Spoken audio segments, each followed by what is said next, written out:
Pendant 10 ans, une femme se fait manger ses enfants dans son ventre par sa coépouse vampire.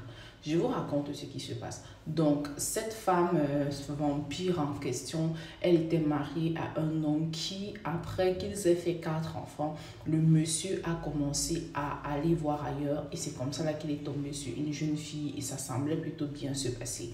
La fille qui me raconte l'histoire m'explique que quand le monsieur l'a présentée à sa première femme, elle a tout fait pour gagner le respect de la première femme. Première femme qui semblait de prime abord ne pas avoir un problème avec le fait que sa coépouse, avec le fait que son mari prenne une deuxième femme, parce que sur l'acte, il était stipulé que son mari avait le droit de prendre une deuxième femme. Ils avaient cité la polygamie en fait.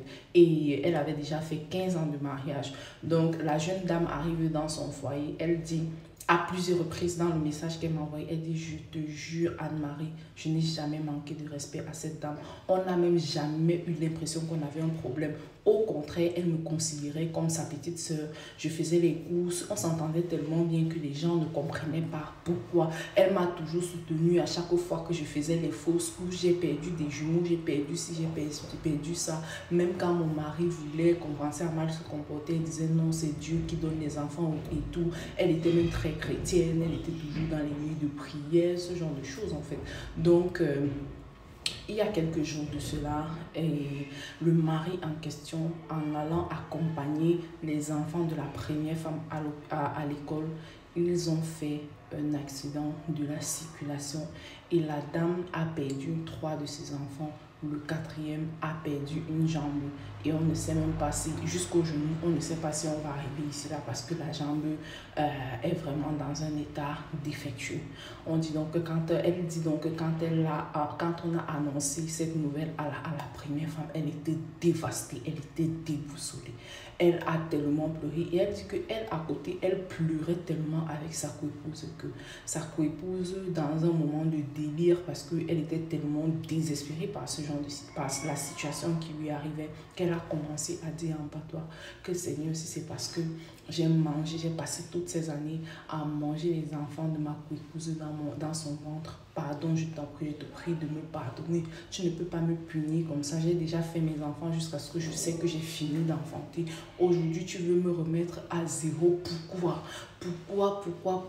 Et c'est comme ça que la fille d'autrui se rend compte que, en fait, sa coépouse, qui semblait être sa meilleure amie, sa mère, sa grande sœur ou tout ce qu'on veut là, était en fait son bourreau dans l'histoire. Elle dit: Anne-Marie, je n'arrive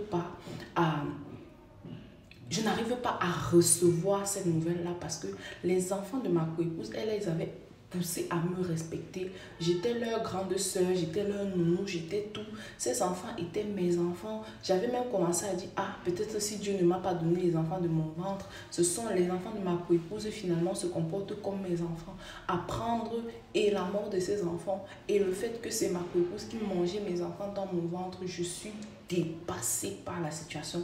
Moi, je lui ai demandé bien évidemment si je pouvais raconter cette histoire et je lui ai précisé que je n'allais rien dire, mais je n'allais pas donner son nom ou quoi que ce soit, mais l'histoire se passe dans une ville au Cameroun et vraiment de Dieu, c'est... Moi, ça m'a dépassée en fait. Moi, je suis dépassée.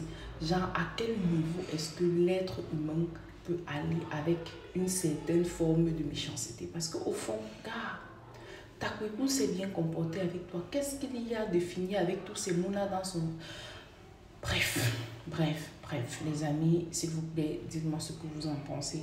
Je recommence à raconter les histoires des gens, les quotidiens des foyers des gens. Si vous avez une histoire assez poignante que vous voulez partager avec moi, que ce soit un témoignage, quoi que ce soit en anonyme ou alors que vous ayez envie de me la raconter en vidéo, n'hésitez pas, je vais partager avec les abonnés et on va essayer de s'aider mutuellement, on va essayer de se...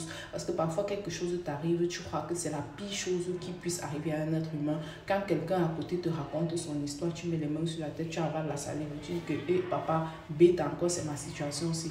Donc les amis, je vous attends massivement. Venez me raconter vos histoires. Si vous voulez, on peut faire une vidéo en duo comme vous voulez.